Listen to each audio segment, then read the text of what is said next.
Sa likod ng makukulay na ilaw ng syudad, sa bawat sulok ng mga baryo at bundok, may milyong Pilipinong patuloy na lumalaban sa araw-araw. Ito ang kanilang kwento. Ito ang katotohanan ng kahirapan sa Pilipinas.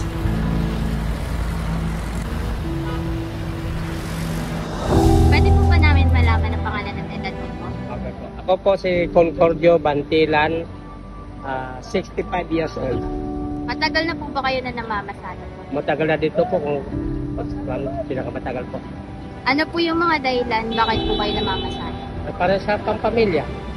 Ano din po yung mga pangunahing problema na kinakaharap po? Ang problema kinakarap ko yung pambiling gatas, pambiling gamot, business ko, saka pagkain ako araw.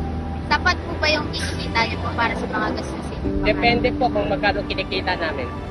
Ano po yung mga nararamdaman niyo kapag mahina po yung kita niyo, biyahe po? May? Nararamdaman niyo? Kung naramdaman ko sa sarili ko, Opo. pagpahinga konti, gano'n. Nakakaranas po ba kayo ng mga discrimination dito sa kasama? Wala naman. Wala. Thank you. Thank you. Thank you, guys.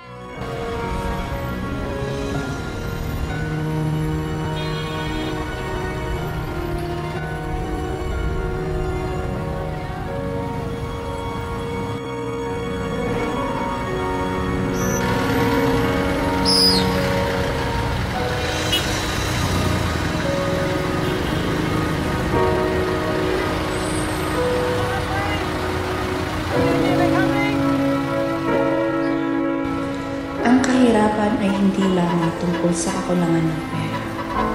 Ito ay tungkol sa kawalan ng pagkain sa hapag, ang kakulangan ng maayos na tirahan, at ang kawalang katiyakan sa kinabukasan. Isa sa mga ugat ng kahirapan ay ang kakulangan sa trabaho. Kasama rin dito ang kawalan ng sapat na edukasyon, korupsyon, at hindi pantay na distribusyon ng yaman. Habang ang ilan ay sobra-sobra, ang karamihan ay kapos na kapos. Ako nga pala po si Dwayne Laguda, 55 years old.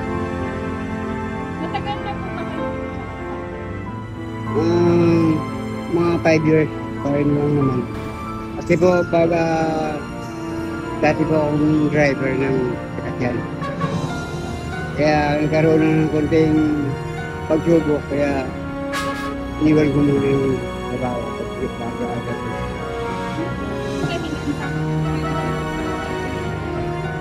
Nakikita ko lang din po sa iba. Kasi yung ibang pagka nawala ka trabaho, ginagawa yung magnakaw, diba? Pero ako, nangahala ka lang. Gumagawa pa ako ng karito para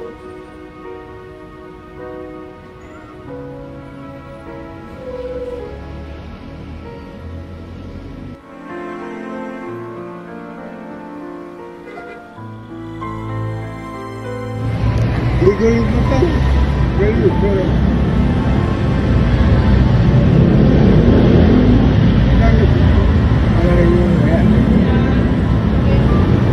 Sabi nga sa akin mga estudyante rin dati. Sumasakay sa akin na nag-1, 2, 3 lang. Ang nalipad tayo, gano'n ka. Kaya mo na mag-graduate ka po. Sabi ko, pagbubok lang, meron lang. Hindi na po Okay po. Ano po, paano po kayo nakapahanap ng pagkain sa araw-araw? Survive naman po kasi nagbibenta po kami ng kalakal.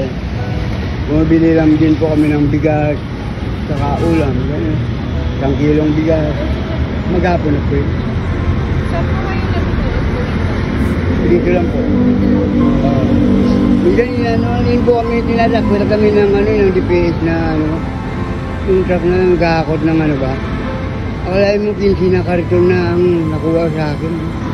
Pero pasalamat naman ako at mayroong kondon dito din na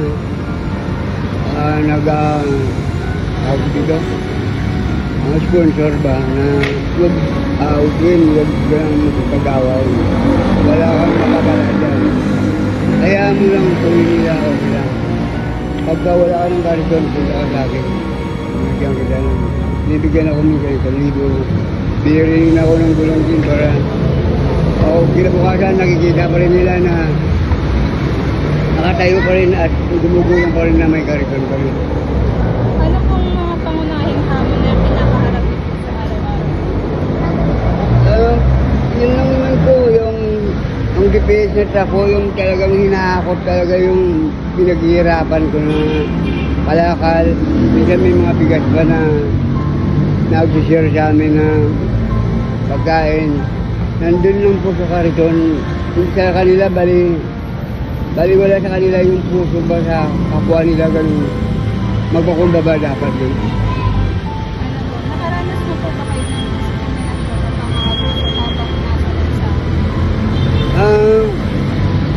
Pero lumalaban ba rin tayo? Kasi siyempre tao lang rin naman. Kaya sabi ko, bago ako, kayo muna. Ganun lang naman ang ano ganun. Kasi malaki ka, kahit maliit ako, huwag mo akong mamaliitin kasi may ano rin naman nakakaya tayo. Salamat ba?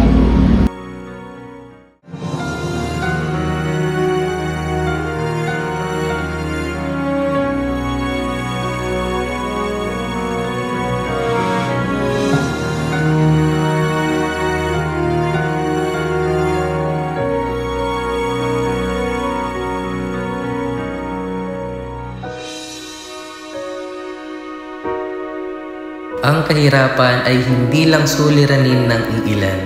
Ito ay laban nating lahat. At sa pagkakaisa, sa pagkilos, maaari tayong bumuo ng isang bansang walang iniiwan, isang bansang walang nagugutom, at isang bansang walang kinakalimutan.